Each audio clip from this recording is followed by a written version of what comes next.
Pakatan Harapan akan perkenal Akta Anti Lompat. Pengarah Komunikasi Amanah Nasional Khalid Abdul Samad berkata, Akta Anti Lompat akan diperkenalkan sekiranya Pakatan Harapan kembali mentadbir negara. Dengan itu, isu wakil rakyat yang melompat parti yang ketika ini menjadi bahan jenaka rakyat Malaysia dapat dihentikan. Persoalan undang-undang yang melarang lompat parti itu akan kita perkenalkan. Perkara ini dah jadi bahan lawak. Mereka kata, tak lama lagi parti politik dah boleh jadi macam pasukan bola sepak. Boleh jual pemain. Kamu nak bentuk kerajaan, kamu beli ahli parlimen, tapi partilah dapat duit, katanya. Beliau berkata demikian semasa membincangkan isu lompat parti dan pembubaran Dewan Undangan Negeri Sabah di Facebook rasmi Jom Channel. Bagaimanapun, beliau menegaskan undang-undang itu kelak tidak akan menyekat sehingga tiada cara keluar bagi individu yang memilih meninggalkan parti sekiranya mereka mendakwa parti tersasar dari hala tuju sebenar. Kita perlu pertimbangkan sekiranya tindakan dia atas dasar kehendak pengundi dan bukan satu pengkhianatan terhadap mandat pengundi dia, ujarnya. Peguam kanan Muhammad Hanif Khatri pula berkata, konsep keluar parti perlu dilihat secara menyeluruh sama ada ia memberi impak kepada parti lain. Beliau mengambil contoh Parti Bersatu yang berpecah sehingga akhirnya mengakibatkan jatuhnya Kerajaan Pakatan Harapan. Jelasnya, apabila seseorang wakil rakyat memilih untuk berniat jahat dan melakukan kecurangan, kesannya terhadap mandat rakyat perlu dilihat semula. Lebih-lebih lagi jika menyebabkan pihak yang tewas dalam pilihan raya menjadi kerajaan dan gabungan yang menang menjadi pembangkang. Apabila adanya keadaan di mana mana-mana parti mungkin ada pihak bertelagah dari segi polisinya, dari segi falsafahnya, dari segi hala tuju barunya, dan menyebabkan ada pecahan parti atau pecahan kepada beberapa bahagian, di situ soalan dia lain.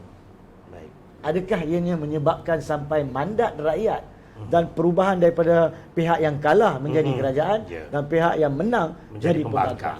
Di situ ada garis nipis perlu dilihat. Untuk selesaikan masalah ini, penggubalan undang-undang untuk Perlembagaan Persekutuan perlu dilihat semula. Garis kecil ini mesti diteliti supaya dalam kegairahan menyelesaikan masalah, kita jangan memunculkan masalah lain, ujarnya.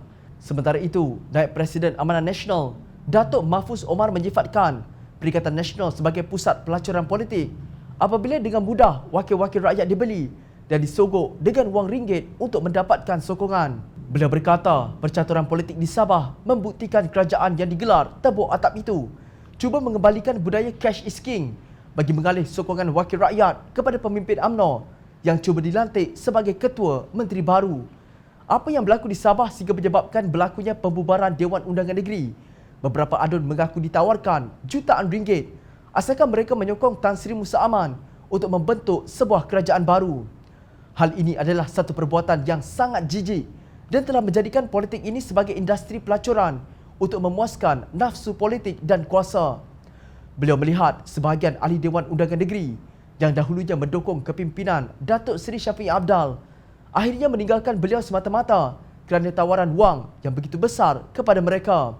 Sebelum ini, ahli Dewan Undangan Negeri Moyok, Jennifer Lasimbang, menegaskan laporan polis telah dibuat kerana ia membabitkan unsur jenayah.